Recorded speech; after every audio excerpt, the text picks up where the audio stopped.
You think you've made a dozen different choices based on price, quality, or maybe a cool commercial that you saw.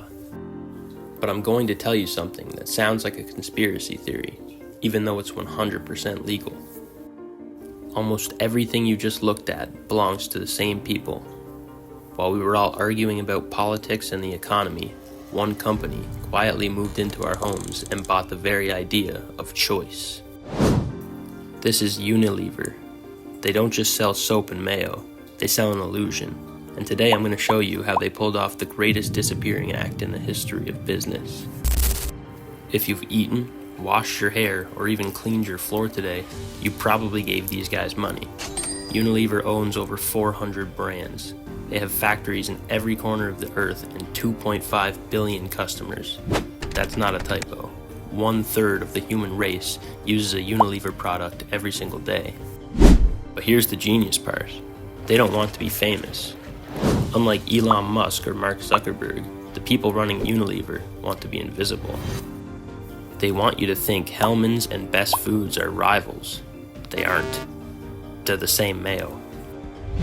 They want you to think Axe and Dove are different worlds, but the truth is, they're from the same office. They have mastered the art of competing against themselves, so that no matter who you pick, they win. This is where I get a little cynical. Look at these two brands. Axe is marketed to teenage boys. It's loud, it's aggressive, and let's be real, the ads basically promise that if you spray enough of this stuff, you'll become a magnet for women. It's the peak of bro culture. Then look at Dove. Dove spends millions of dollars on real beauty campaigns. They talk about body positivity and how the media's standards for beauty are toxic. It's empowering, right? It feels good. But then you realize the same company that pays for the empowering Dove ad is the one paying for the Objectify Women Axe ad in the next commercial break. Unilever isn't woke, and they aren't traditional. They're just mathematicians. They realize that they can make $10 billion telling women that they're beautiful and another $10 billion telling men that they're just not cool enough yet. They aren't selling soap, they're selling identities, and honestly, we fell for it. You might be thinking, okay, but some brands are different. Some brands have a soul. Well, let's talk about Ben & Jerry's.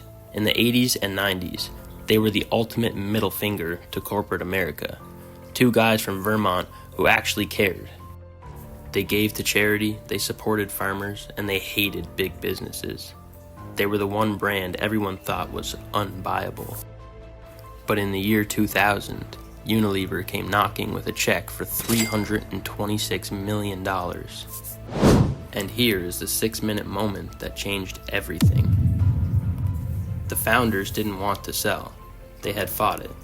But because of how the law works, the board of directors basically told them that they had to take the money or they'd be sued by their own shareholders. There was a 6-minute stretch in that final meeting where the founders realized that the dream was over. They tried to put social clauses in the contract to protect their mission, but the machine was too big.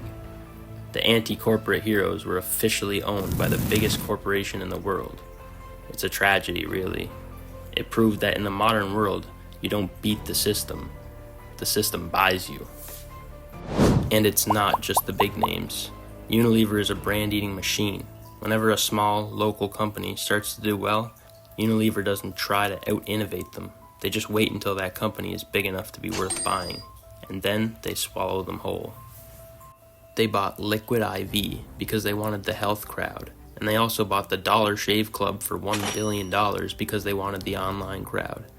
They don't care about the product. They care about shelf space. If they own every brand on the shelf, it doesn't matter which one you grab, you're just a line on their quarterly report. They aren't a food company, and they aren't a beauty company. They're a psychology company.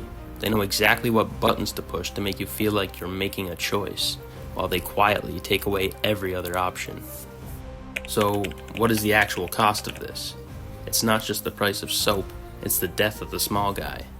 When one company owns 400 brands, a new independent startup usually doesn't stand a chance.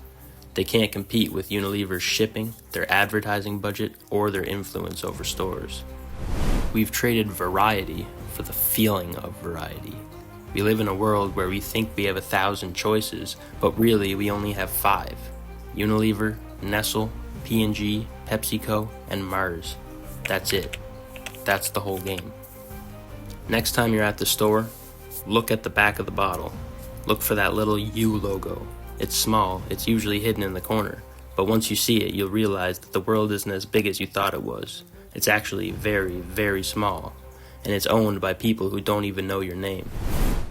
The scary part isn't that Unilever owns your house. The scary part is that we let them do it because it was easier than looking for a real choice. But hey, at least the ice cream tastes good, right? Thanks for watching the video. If you enjoyed it, make sure you hit the like button and subscribe. I'll see you guys in the next one.